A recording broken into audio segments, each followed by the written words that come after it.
Vamos a leer desde el versículo 6 hasta el 15.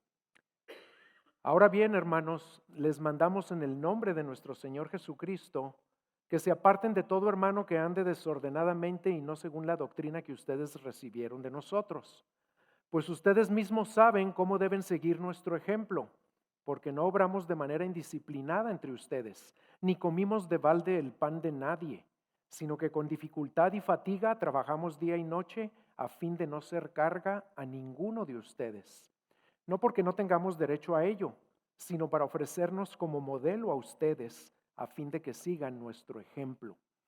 Porque aun cuando estábamos con ustedes les ordenábamos esto: si alguno no quiere trabajar, que tampoco coma, porque oímos que algunos entre ustedes andan desordenadamente, sin trabajar, pero andan metiéndose en todo.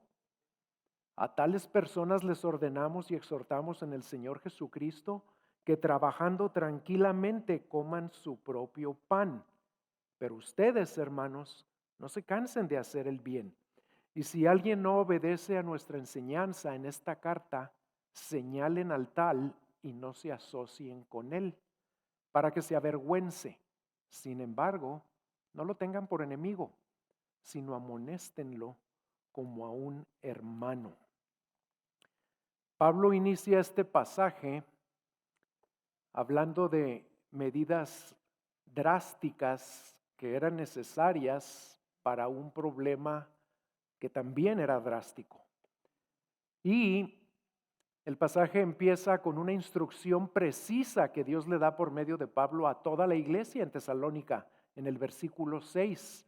Vean cómo dice, ahora bien, hermanos, les mandamos en el nombre de nuestro Señor Jesucristo que se aparten de todo hermano que ande desordenadamente y no según la doctrina que ustedes recibieron de nosotros.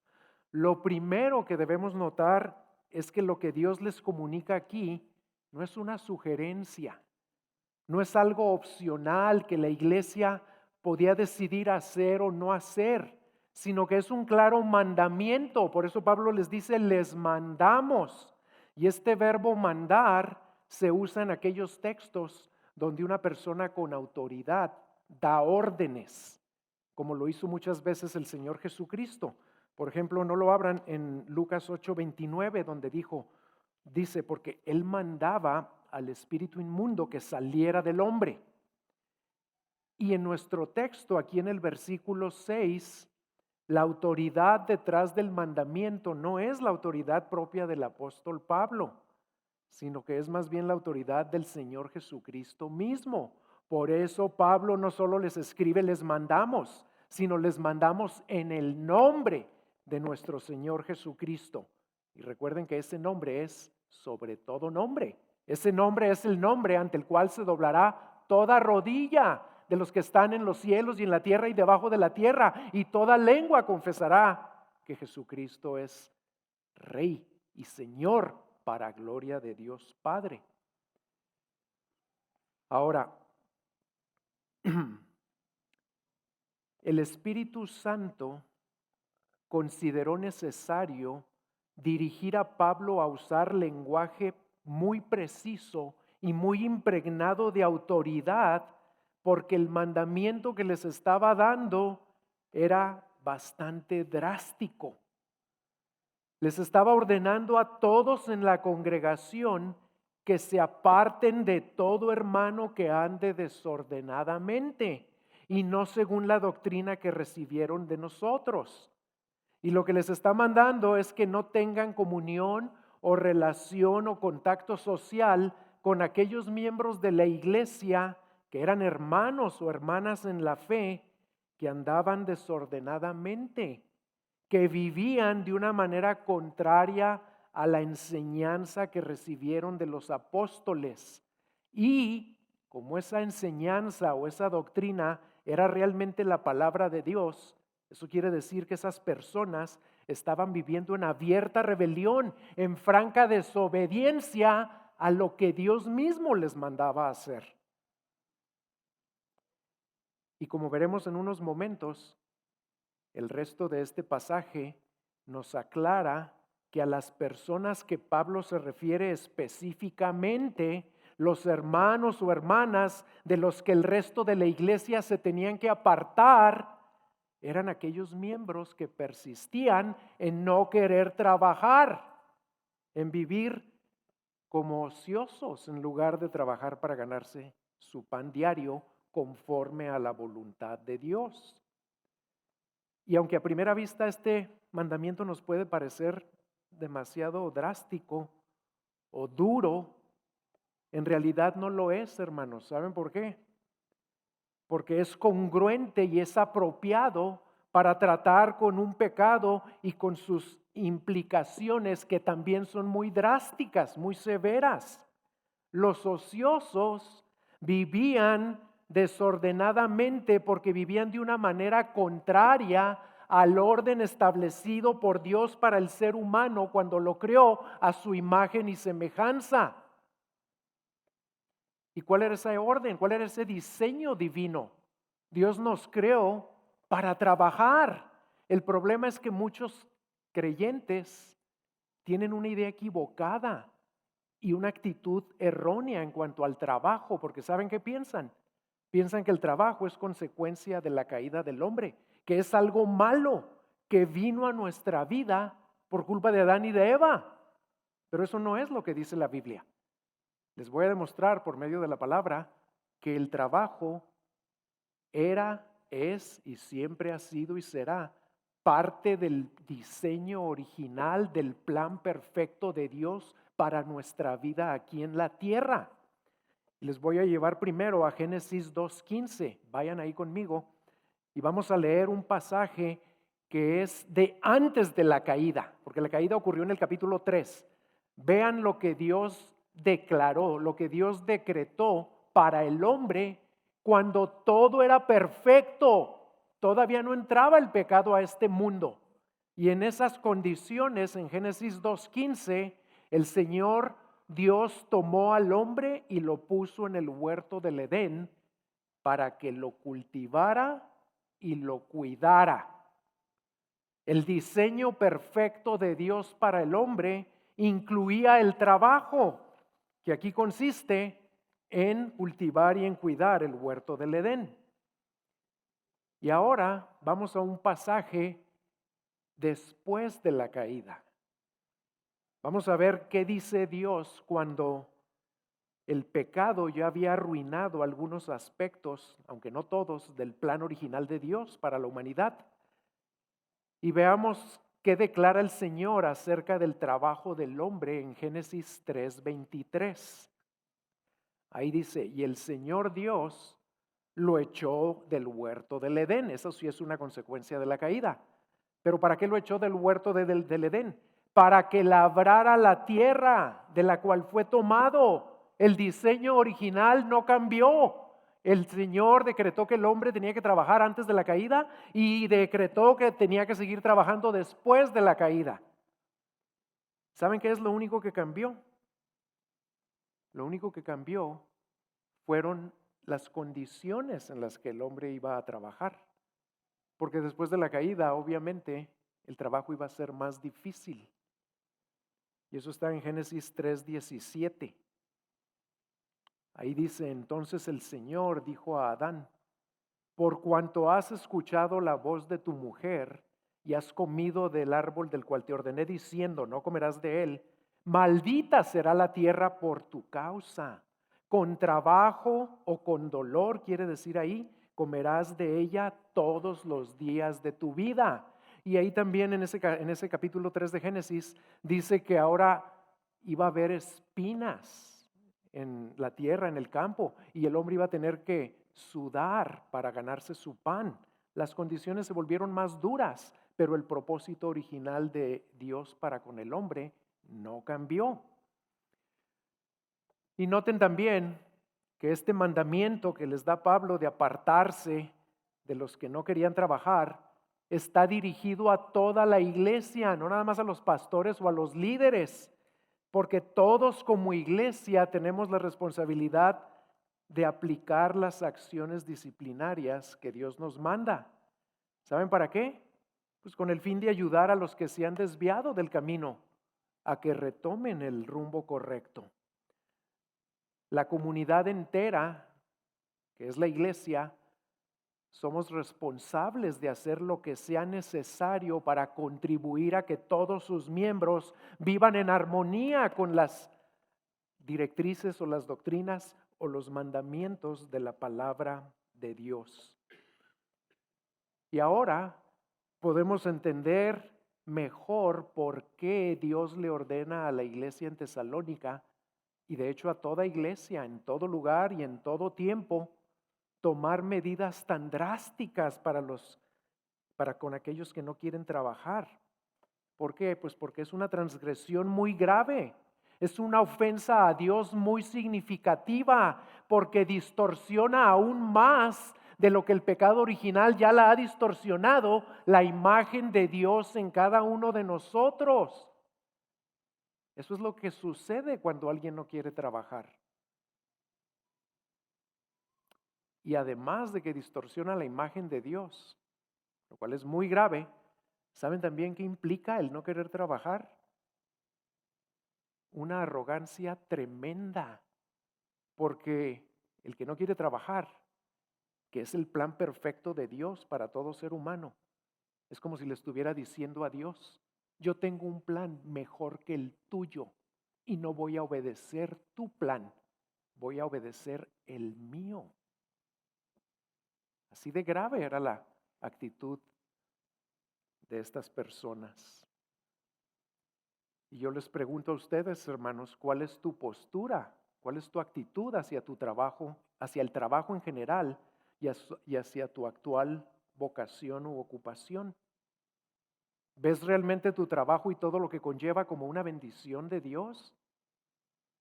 Porque es parte de un plan perfecto, trazado por un Dios perfecto y que te ama con amor perfecto. ¿O ves tu trabajo solo desde una perspectiva terrenal y lo consideras una maldición que hay que soportar y que hay que evitar hasta donde te es posible? Que Dios nos ayude a siempre tener una actitud bíblica hacia nuestro trabajo, hacia todo lo que tenemos que hacer. Después, Pablo menciona otros factores que nos permiten ver que la situación ahí en la iglesia con esas personas que no querían trabajar era más grave de lo que parecía inicialmente. Y en los versículos 7 al 10, Pablo nos ayuda a entender por qué era algo tan grave.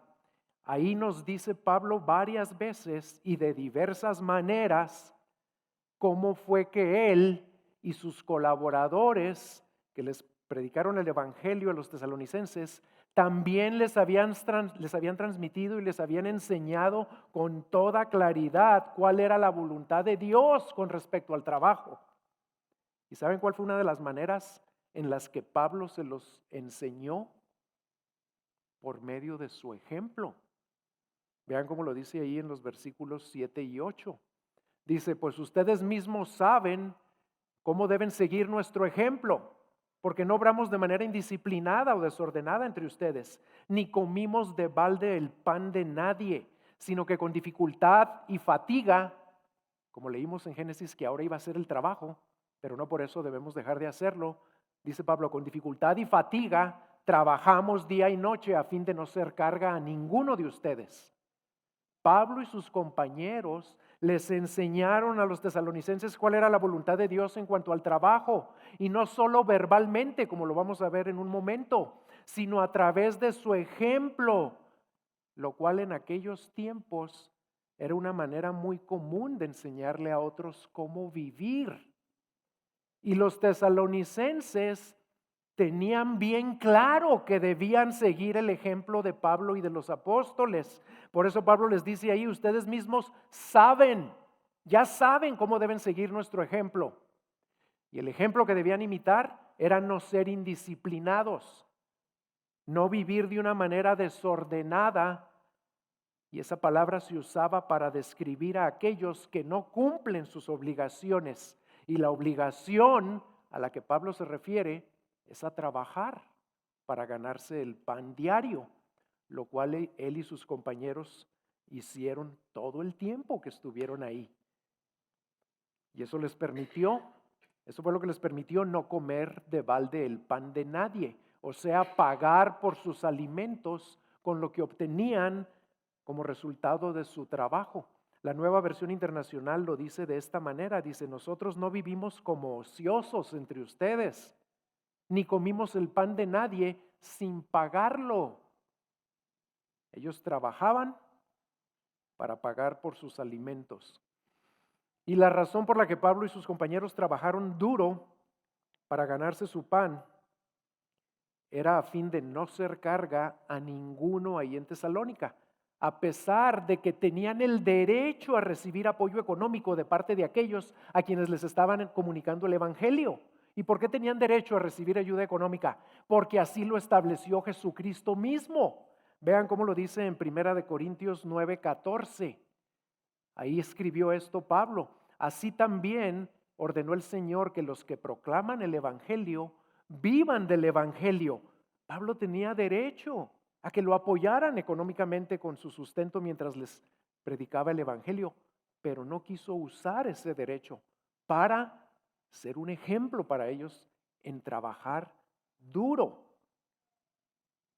Y también en el versículo 10, Pablo les recuerda que lo que les enseñó con el ejemplo, también se los había enseñado con sus palabras y muchas veces. Vean lo que dice en el versículo 10. Dice: porque aun cuando estábamos con ustedes, les ordenábamos esto: si alguno no quiere trabajar, que tampoco coma. Suena duro, ¿verdad? La instrucción oral que Pablo les había comunicado acerca del trabajo no fue una sugerencia, como ya dijimos. No fue un consejo sabio del apóstol. Fue un mandamiento claro de parte de Dios mismo. Pues lo que Pablo enseñaba acerca de la vida en Cristo era inspirado, era dirigido por el Espíritu Santo. Y el verbo que se usa ahí en el idioma original sugiere que Pablo les había repetido eso muchas veces. Y aquí quiero aprovechar, hermanos, para aclarar esto. Siempre que lean en las cartas del Nuevo Testamento, no importa quién las haya escrito, si Pablo, si Juan, si Santiago, si Pedro, siempre que lean que ellos dicen: les ordenamos, les mandamos, esos mandamientos no vienen de ellos, vienen del Señor Jesucristo, porque ellos estaban escribiendo eso de acuerdo a como el Espíritu Santo les daba lo que tenían que escribir. Y por todo esto es que el problema de los ociosos era un asunto tan grave que requería medidas bien drásticas, como no darles de comer, para poder resolverlo. Gracias a Dios, aquí en la iglesia no hemos tenido que enfrentar un problema de desobediencia a ese nivel en cuanto al trabajo. Que alguien aquí, después de repetirle cuál es el mandamiento de Dios, no quiera trabajar. No lo hemos tenido que enfrentar a este grado de desobediencia. Pero ¿saben dónde sí lo hemos tenido que enfrentar? En la escuela. Y no con los maestros ni las maestras, no me malinterpreten, ni con los directivos o con los empleados. ¿Saben con quién? Con los alumnos. Y no con los chiquitos, porque ellos a lo mejor no entienden todavía ni siquiera su propio pecado. Pero lo hemos enfrentado con los ya más verdolagones, los de secundaria. Y le hemos tenido que recordar este principio a sus papás y a sus mamás. Que si el nene o la nena no quiere trabajar, no quiere hacer la tarea, no quiere hacer lo que se le manda, y vez tras vez tras vez se rehúsa, y a veces duraban días o semanas sin hacer nada algunos alumnos. Y les teníamos que recomendar a las mamás: aplíquenles este principio y mándenlo a dormir sin cenar. Pero ¿quién creen que eran las que más batallaban con este principio? Mami. Y eso no ayudaba a resolver la situación. Y también, tristemente, en muy pocos casos, pero tristemente lo hemos visto, en nuestra consejería aquí en la iglesia que hemos hablado con mamás de adultos que no quieren trabajar y que no son cristianos, pero las mamás batallan con aplicarles este principio, que a fin de cuentas es por su propio bien. Total que los ociosos no podían decir que estaban mal informados o que ignoraban la voluntad de Dios acerca del trabajo. ¿Por qué? Porque en su misericordia Dios se las había revelado y se las recordó muchas veces, esperando con paciencia a que respondieran en obediencia. Vean todas las maneras en las que Dios, por medio de siervos fieles como Pablo y sus compañeros, les enseñó y les recordó que tenían que trabajar para ganarse su pan diario. En primer lugar, Pablo se los enseñó personalmente y se los repitió varias veces. En segundo lugar, Pablo y sus compañeros se los modelaron y se los recordaron con su ejemplo todo el tiempo que estuvieron viviendo allí. En tercer lugar, Pablo se los recordó en la primera carta que les escribió, en primera de Tesalonicenses 4:11. Ahí les dijo, y a que tengan por su ambición el llevar una vida tranquila y se ocupen en sus propios asuntos, no andando de metiches como estos andaban, y trabajen con sus manos, tal como les hemos mandado. Siempre que hablaba Pablo del trabajo, lo enfatizaba como un mandato. Y en una manera más en la que se los recordó es lo que les había dicho en primera de Tesalonicenses 5:14. Se los recordó cuando otros miembros de la iglesia amonestaban a los ociosos, porque Pablo les había mandado en el 5:14 de la primera carta: los exhortamos, hermanos, a que amonesten a los indisciplinados. Vean que de 4 maneras Pablo, Dios por medio de Pablo y por medio de sus líderes y por medio de sus hermanos, les recordó cuál era el mandato de Dios acerca del trabajo. Para darles un ejemplo actual de lo que estaba pasando ahí y lo serio que era, es como si algún día nosotros trajéramos una enseñanza clara aquí a la iglesia por medio de la predicación de la palabra y que predicáramos no nada más un mensaje, varios mensajes sobre eso, y que algunas personas abiertamente seguían sin acatar lo que Dios nos manda. Bueno, y luego nosotros al enterarnos, supongan que les mandamos un correo a esas personas para exhortarlos, para amonestarlos a que cambien su comportamiento, a que obedezcan el mandato de Dios. O a lo mejor hasta les mandamos una carta personalizada y las personas siguen sin cambiar. Y luego sus líderes en el grupo de casa, sus compañeros de grupo de casa, los exhortan porque estas personas siguen asistiendo al grupo de casa. Son cristianos, son hermanos y siguen sin cambiar. Pues cuando ya se llega a esos extremos, Dios dice que se tienen que tomar medidas más drásticas, que es lo que Pablo está haciendo aquí. Antes de que seamos tentados a juzgar a esos ociosos, quiero recordarles algo, hermanos, para no creernos mejores que ellos, para no creernos superiores. Así somos todos, no en cuanto al trabajo, pero en cuanto a algún otro mandamiento de Dios. Si somos honestos, debemos reconocer que hay áreas, y a lo mejor no todo el tiempo, pero hay ocasiones en nuestras vidas en que Dios nos recuerda cuál es su voluntad, cuál es su mandamiento, y nos lo recuerda de muchas maneras y muchas veces, y seguimos sin obedecer. ¿O yo soy el único? ¿Sí o no? Y el Señor es paciente con nosotros. Es misericordioso y nos sigue exhortando para que respondamos. Pero también quiero expresar que en cuanto al trabajo, le damos muchas gracias a Dios porque ustedes en general son una iglesia que se distingue por trabajar duro, trabajar diligentemente, responsablemente. Y eso les permite diezmar fielmente. Y eso a nosotros, sus pastores, nos permite trabajar de tiempo completo, sirviéndolos a ustedes y a las demás iglesias que Dios está agregando a nuestra familia de iglesias. Así que gracias por ser así. De hecho, ustedes son un ejemplo para nosotros en ese aspecto y nosotros deseamos imitar su ejemplo trabajando de una manera diligente y responsable también. Y si alguno de ustedes nos ve a cualquiera de los pastores que en algún aspecto de nuestro trabajo no estamos siendo diligentes y responsables, les pedimos que nos lo hagan saber con confianza y se los vamos a agradecer.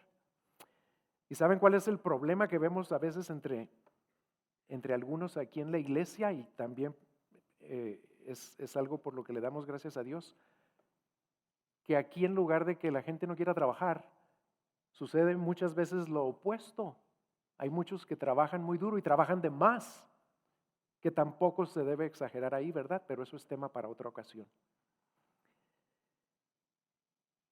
Y a pesar de todas estas maneras en las que Pablo les estaba recordando el mandato de Dios y animándolos a que obedecieran ese mandato, los ociosos seguían aferrados a no querer trabajar. Y por eso Pablo les habla a ellos en el versículo 11. Vean lo que les dice. Porque oímos que algunos entre ustedes andan desordenadamente, sin trabajar, pero andan metiéndose en todo. Y aunque eran solo algunos de los miembros, no era la mayoría de la iglesia, esos algunos eran personas acostumbradas o acostumbrándose a ser parásitos, metiches, holgazanes, pelafustanes, zánganos. Se oye feo, ¿verdad? Pero eso es lo que eran. La Nueva Versión Internacional expresa este versículo 11 con lenguaje más claro y más elocuente. Vean cómo lo dice. Dice, nos hemos enterado de que entre ustedes hay algunos que andan de vagos, sin trabajar en nada y que solo se ocupan de lo que no les importa. Y aquí quiero destacar que lo más probable es que estos ociosos no eran personas que se pasaban todo el día tirados en un sillón viendo deportes o series de televisión o jugando videojuegos. No. ¿Saben qué es lo más probable por lo que implica aquí Pablo? Que eran personas activas, que se ocupaban en muchas cosas, pero no hacían lo que tenían que hacer. Se ocupaban de todo menos de lo que se tenían que ocupar para ganarse su pan. Y aquí les recuerdo que la pereza no es no hacer nada, nada más. La pereza es no hacer lo que tienes que hacer cuando lo debes hacer. En otras palabras, puede haber personas que siempre están haciendo algo y que son unos ociosos o perezosos porque nunca hacen lo que tienen que hacer. Y al ver que continúan en franca rebelión o desobediencia al mandamiento de Dios, en el versículo 12, Pablo les dice a esos desordenados, a tales personas les ordenamos y exhortamos en el Señor Jesucristo que trabajando tranquilamente coman su propio pan. Pablo usa estos dos verbos para resaltar la autoridad que está detrás de esa exhortación y la necesidad de responder en obediencia. Guiado por el Espíritu Santo, Pablo expresa esta exhortación a los desordenados de la manera más fuerte posible. No se los podía decir de una manera más fuerte. ¿Por qué? Porque la autoridad detrás de la exhortación es la autoridad de Jesucristo mismo. En otras palabras, ignorar esta exhortación no sería simplemente un rechazo de la autoridad apostólica de Pablo. ¿Saben qué sería? Sería un rechazo de la autoridad de Jesucristo mismo.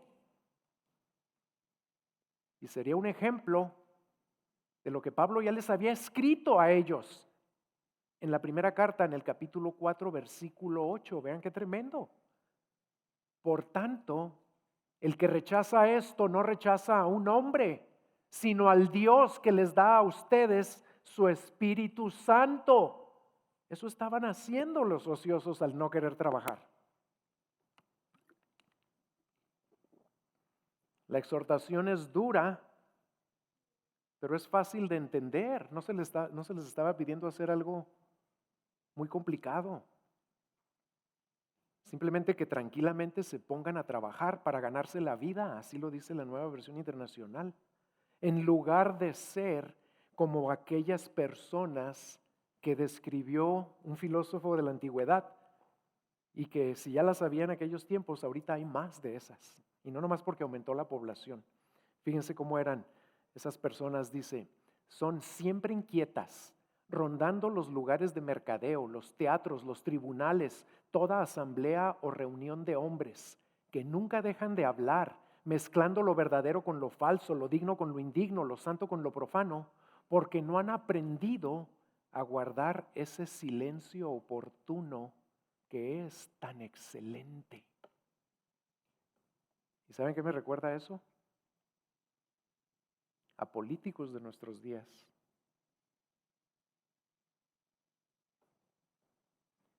En lugar de vivir así, Dios nos llama a todos los cristianos a trabajar tranquilamente para ganarnos nuestro sustento sin andarnos metiendo en lo que no nos importa y a aprender a guardar silencio. Y nos tenemos que preguntar, ¿estamos trabajando de manera diligente y responsable para obtener nuestro pan y el de nuestra familia, para no ser una carga para nadie? Y también, hermanos, para ser un ejemplo digno de imitar. Porque si tú eres creyente de Jesucristo, en donde trabajes, tus compañeros no creyentes te están observando para ver cuál es tu actitud hacia el trabajo. Y el Señor te diseñó para que trabajes como para Él y no solo para los hombres. Porque si somos discípulos de Cristo, no trabajamos primordialmente para nuestros jefes o superiores, trabajamos en primer lugar para nuestro Señor, como lo dice Efesios 6, 5 y 6. Vean cómo dice ahí, dice, siervos, obedezcan, o empleados, obedezcan a sus amos o a sus jefes en la tierra, con temor y temblor, con la sinceridad de su corazón como a Cristo, no para ser vistos como los que quieren agradar a los hombres, sino como siervos de Cristo, haciendo de corazón la voluntad de Dios. Y en Colosenses 3 agrega que cualquier trabajo que hagamos, cuando lo hacemos, es al Señor a quien servimos. Esta verdad debe determinar y debe gobernar nuestra actitud hacia todo trabajo que tengamos que hacer, todo el tiempo. Y no nada más se refiere a trabajos en alguna empresa o en alguna institución, se refiere al trabajo que desempeñamos en el hogar. Y aquí quiero aprovechar para decir que las personas que más trabajan en este planeta y que son nuestras heroínas son las madres que tienen niños pequeños y que trabajan en su hogar. Porque ellas no tienen descanso, nunca. A ellas también el Señor las llama a trabajar como para el Señor. ¿Qué tan dispuestos estamos a dejar de ocuparnos en cosas o actividades que no nos incumben o que no son una manera digna y productiva de trabajar para ganar nuestro sustento?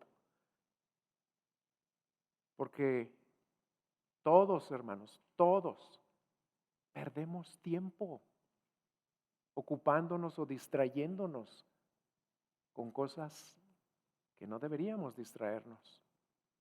Vivimos tristemente en la era en la que más distracciones han existido en la historia de la humanidad. Y ahora las distracciones las traemos aquí en estos aparatitos. Y también hay que preguntarnos si estamos dispuestos a exhortar a hermanos en la fe o a seres queridos que no quieren trabajar como se nos manda en la palabra de Dios, hasta el grado de negarles el pan por su propio bien. Y en la última sección de este pasaje, Pablo pasa de hablarles a los ociosos a hablarle al resto de la iglesia otra vez, como empezó. O sea, aquellos que no habían sido infectados con el virus de la pachorra, a los que sí trabajaban para ganarse su pan diario. Y después de animarlos en el versículo 13, a que no se cansen de hacer el bien, en el 14 les repite la drástica medida que deben aplicar para con los ociosos, y que era el mismo mandamiento que había dado en el versículo 6, pero ahora le agrega algunos aspectos. Vean lo que dice ahí en el 14. Y si alguien no obedece nuestra enseñanza en esta carta, señalen al tal y no se asocien con él para que se avergüence. La necesidad de aplicarles esta disciplina a los ociosos, que nos quede claro, hermanos, surge no de una ofensa trivial cometida en privado. No era algo ligero lo que estaban haciendo estos hombres o mujeres. Esta disciplina surge, se hace necesaria porque lo que estaban haciendo era una desobediencia pública, deliberada, persistente a la clarísima instrucción apostólica o a la voluntad de Dios. La estaban rechazando abiertamente. Los ociosos estaban resistiendo obedecer a Dios en aquello que les había enseñado y recordado de tantas maneras, de viva voz, como ya dijimos, o personalmente por medio de Pablo, por medio del ejemplo de ellos, por escrito en la primera carta y por medio de amonestaciones de otros miembros de la iglesia.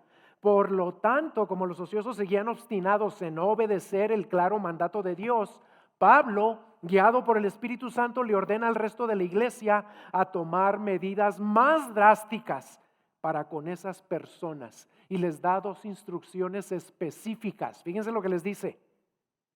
Primero, la iglesia debe señalar a tales personas, los debe denunciar y públicamente ante la iglesia. Imagínense qué vergüenza que algún día tuviéramos nosotros que pararnos aquí para señalar a algún miembro delante del resto de la congregación como alguien que después de haberle traído cuál es la enseñanza, cuál es la voluntad de Dios y de recordárselo y de amonestarlo y de rogarle que se arrepienta, que les tuviéramos que decir a todos los demás, y él no quiere trabajar. Y la segunda instrucción era que no se asocien con él. Y esto se refiere a que no se junten con esas personas, a que no convivan socialmente con ellas como si todo estuviera bien y nada grave estuviera ocurriendo, porque lo cierto es que está ocurriendo algo y muy grave. Hay ocasiones en las que la Biblia nos manda a apartarnos de ciertos hermanos para no ser contaminados por ellos. Por ejemplo, en 1 Corintios 5:11, no lo voy a leer, ahí dice que nos apartemos de los borrachos, de los inmorales, de los estafadores o ladrones. Pero aquí ese no es el propósito. Aquí no nos pide apartarnos para que no se nos pegue el virus de la pachorra, no. Aquí ¿saben por qué nos pide apartarnos? Porque esa instrucción, esa disciplina tiene un propósito redentivo, un propósito constructivo. No es para humillar a los desobedientes, es para que se avergüencen y para que esa vergüenza los mueva al arrepentimiento y a ser plenamente restaurados en la vida de la iglesia. En otras palabras, no es con el fin de excluirlos, es con el fin de volver a incluirlos cuando se arrepientan. En una sociedad orientada primordialmente hacia el grupo, como lo era la sociedad en Tesalónica en aquellos años, más que hacia el individuo, el honor y la vergüenza eran motivaciones fundamentales para la conducta humana. La separación social causaba vergüenza y era una disciplina muy efectiva, era una motivación muy poderosa para acatar las normas de la comunidad a la que alguien pertenecía. Desgraciadamente, en nuestros días vivimos en una sociedad orientada hacia el individuo y cada vez más. Pero les recuerdo, hermanos, que nosotros no pertenecemos primordialmente a esa sociedad, pertenecemos a esta sociedad que es la iglesia. Esta es nuestra familia, este es nuestro grupo y nosotros debemos acatar lo que el Señor nos manda como comunidad y contribuir a que todos vivamos como el Señor espera que su familia viva. Por eso debemos responder como ahí se nos dice cuando alguno de nuestros miembros se aparta de lo que el Señor nos manda. Y por eso están todos los mandamientos y todas las exhortaciones del Nuevo Testamento en plural, porque siempre debemos pensar en plural, en comunidad. Somos la comunidad del Evangelio. Y también no hay que perder de vista que por drásticas que nos parezcan estas medidas, esta disciplina, por dolorosas que nos parezcan, lo cierto es que son una evidencia del amor y del cuidado de Dios para con aquellos de sus hijos que están pasando por etapas de rebeldía. Vean cómo lo dice Proverbios 3, 11 y 12. Hijo mío, no rechaces la disciplina del Señor, ni aborrezcas su reprensión. ¿Por qué? Porque el Señor ama a quien reprende o a quien disciplina, como un padre al hijo en quien se deleita. Esto que Pablo estaba dictando aquí que se hiciera con los ociosos era porque Dios ama a los ociosos y quería que se arrepintieran. Y Pablo concluye este pasaje con una solemne advertencia a la iglesia de que al aplicar esta disciplina a los ociosos no lo hagan con una actitud hostil, sino al contrario, con gentileza. Vean lo que les manda en el versículo 15. Sin embargo, dice, no lo tengan por enemigo, sino amonéstenlo como a un hermano. La persona ociosa de la cual nos debemos apartar no es enemigo nuestro ni enemigo de Dios. Al contrario, sigue siendo hijo de Dios y por lo tanto sigue siendo ¿qué? Nuestro hermano y nuestra hermana. Y seguiremos teniendo algún contacto con él, porque esto no quiere decir que se tienen que ir de la iglesia, como en otros casos se nos da esa instrucción para otro tipo de situaciones.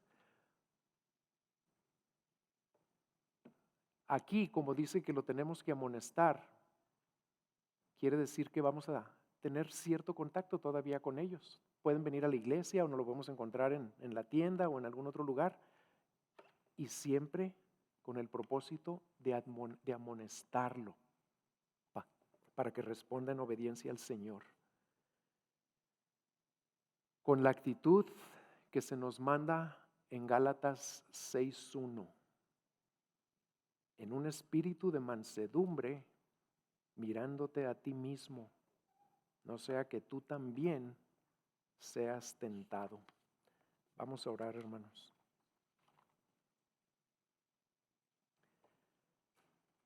Señor, te damos muchas gracias, porque tu palabra nos habla de todos los temas relevantes de nuestra vida. Tu palabra nos instruye, nos corrige, nos alienta, nos dirige, nos fortalece para vivir en todas las áreas como a ti te agrada y que a fin de cuentas es para nuestro bien y para que tú seas glorificado. Ayúdanos a escuchar lo que nos acabas de hablar, a reconocer y apartarnos de cualquier área en nuestra vida laboral o en nuestro trabajo, en el hogar o en cualquier otra área de responsabilidad propia en la que no te estemos agradando, en la que no estamos siendo un ejemplo digno de imitar, en la que nos estamos metiendo en lo que no nos incumbe y perdiendo el tiempo.